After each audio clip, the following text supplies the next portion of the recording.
Just in, baby dolls, the US politicians are going to war with stablecoins. The Genius Act has just passed the next vote.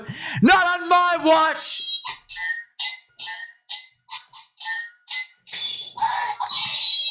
Okay, the Genius Act, huh? Very fitting name. If you notice the politicians, whenever they call something a word, it's usually intended to do the exact opposite. So, for example, you know all about the Patriot Act. Oh, be a patriot, be a patriot. We're patriots. No, you're not. You're evil. You're spying on everybody's buttholes. They always have these words, and it just means the total opposite. So, the Genius Act, friends, the US Senate has officially passed cloture vote for the Genius Act. Now, I looked up what cloture means. Some might say cloture. Pretty much, I think it's like a speed up process to like, hey, let's not debate about it. Let's just move on to the next phase already. That's what they try to do, friends. The banks, this is how they work. They try to get people when they're sleeping. Yeah. And they just try to pass stuff fast and fast. They just keep trying to crack at it. Yeah, that's very, very sad.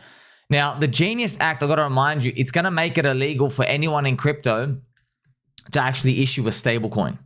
If you have a stablecoin, that's what they're intending to do. They're trying to make it so that stablecoins can only exist if they are backed by $1 in US bank account. There you go. So now American government's got the control there. And it has to come directly from a bank who issues the stablecoin. And they want to make it illegal to issue yield. So you can't give yield out. They're basically just trying to gut it so they control it completely. Okay. However, this does open up the path for pDAI. Now, friends, I'm hoping you get to see why Richard Hart is very appreciative of us being the oracle in terms of the Uniswap formula. When you have something that trades on chain that nobody can touch, that's the oracle. If it trades at $1 or anything trades at $1 on chain, the price is $1. Okay, that's pretty much where we want to move towards in the future, okay? That nobody can ever turn this stuff off. It's not like a Chainlink oracle saying, oh, the price is this thing. No. It's actually what it actually really does trade on the market. Okay, so it does open up the path for the world's most critically awaited narrative, Pulse Chain. So shout out to Mr. HexJam Hex, who makes amazing videos of me. Well done, sir.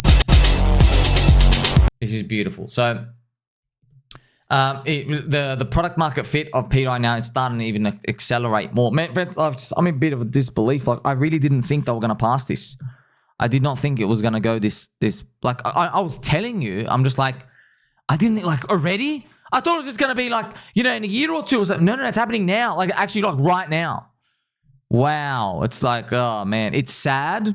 But then also I'm being bullish because I know what to be long for me. I'm like, well, if I'm participating in a stablecoin narrative SuperCycle thesis, I can't buy Arthur Hayes' token, Athena Finance, because its market cap is maybe too big, not early. Everyone's heard about it. Arthur's got a lot of tokens. They're all dumping it. It's probably going to go up. Probably do okay. But, like, it's not enough exposure for me.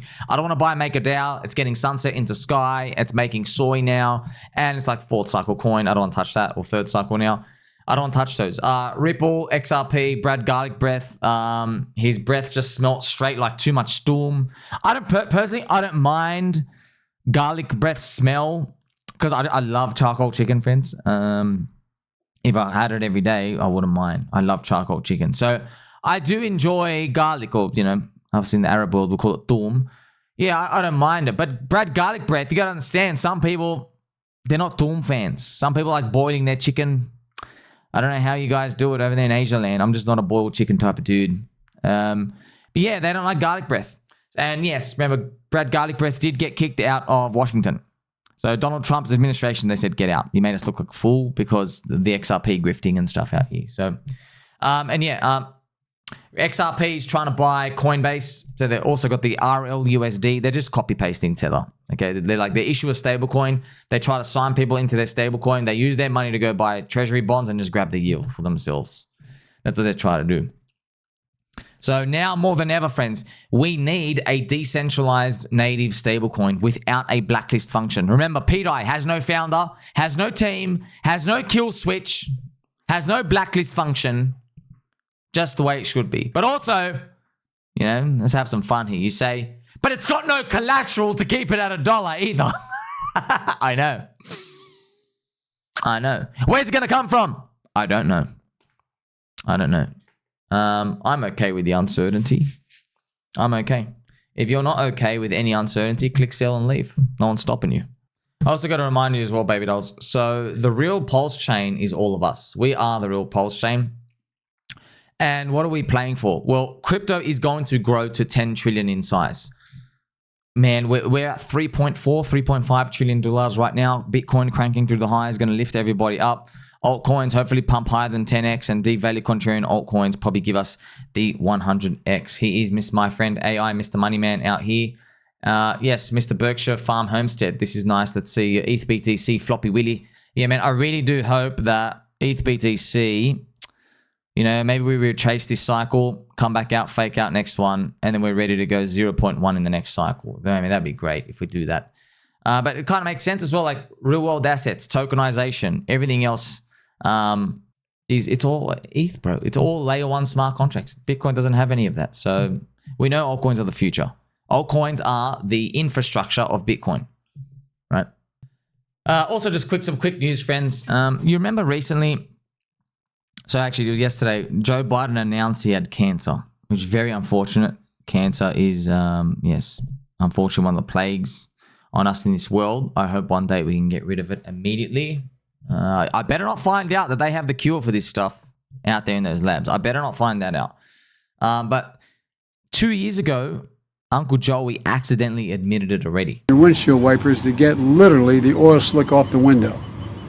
That's why I and so damn many other people I grew up have cancer. And why can't for the longest time, Delaware had the highest cancer rate in the nation. See, he says, that's why I and so many other people have cancer. Yeah, so he said that. And they said, oh, no, it was just a gaffe. It was an accident. No, he was telling the truth. He knew he had it.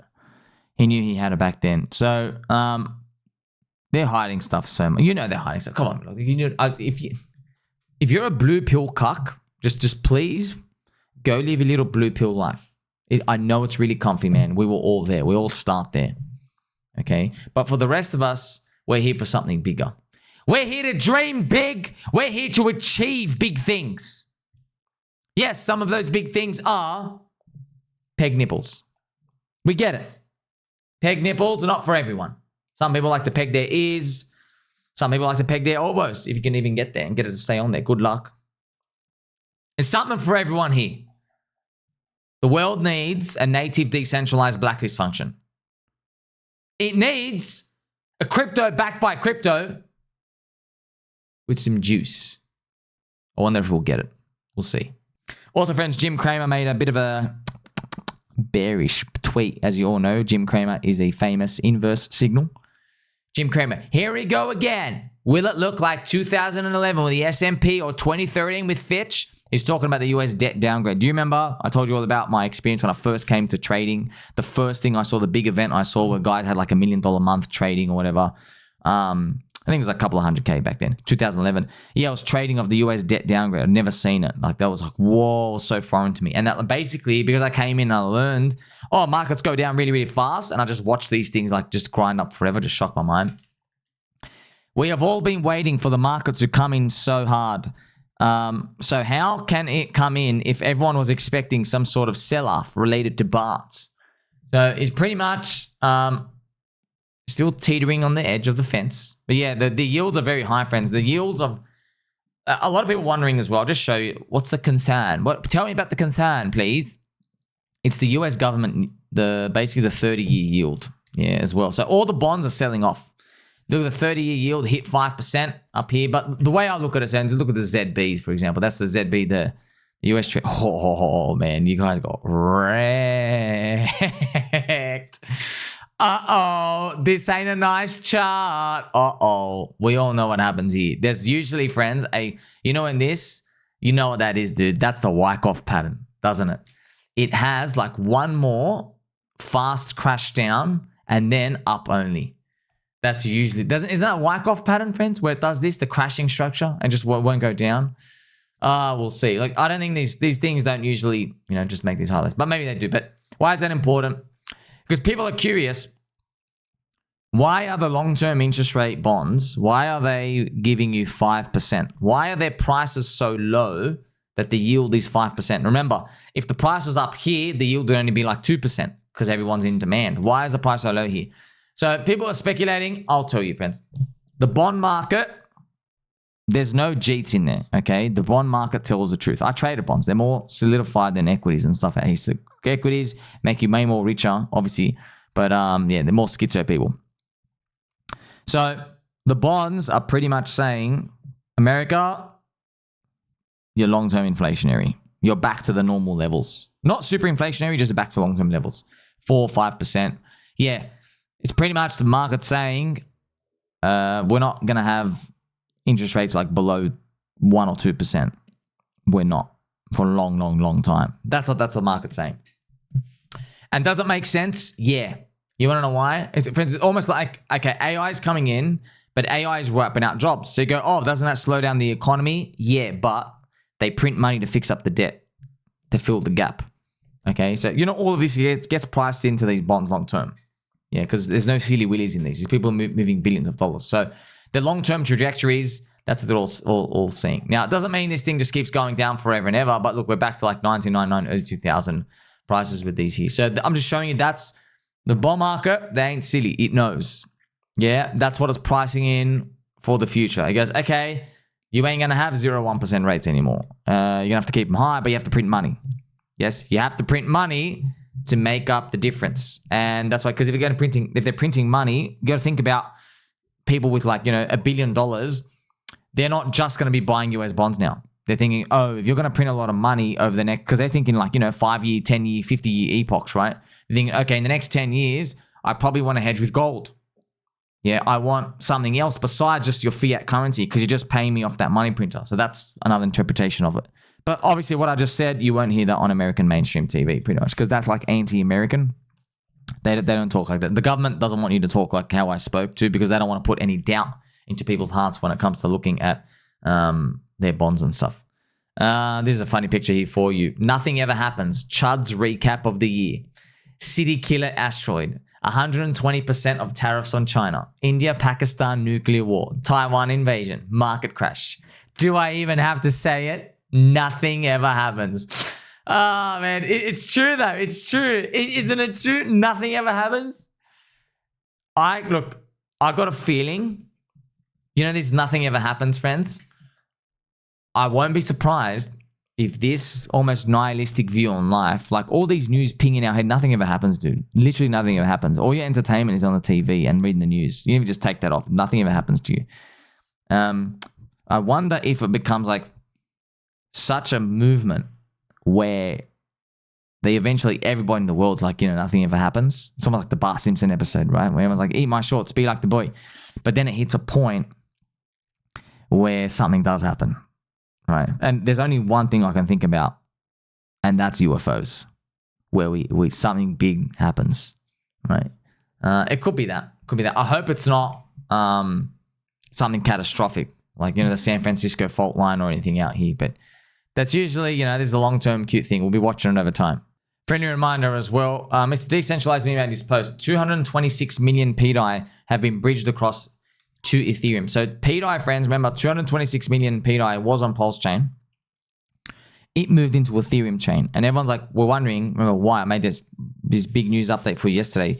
We still don't know what it's actually doing. Maybe people are checking, maybe they're waiting. But this is why it's suspicious. 9 days ago, Maria Dev, Atropa Dev Maria, he said in 9 days something's pretty much going to happen. He hinted in the things, wait for 9 days from now. And now we are exactly 9 days. And now we are seeing the thing got bridged in. And the vault was withdrawn.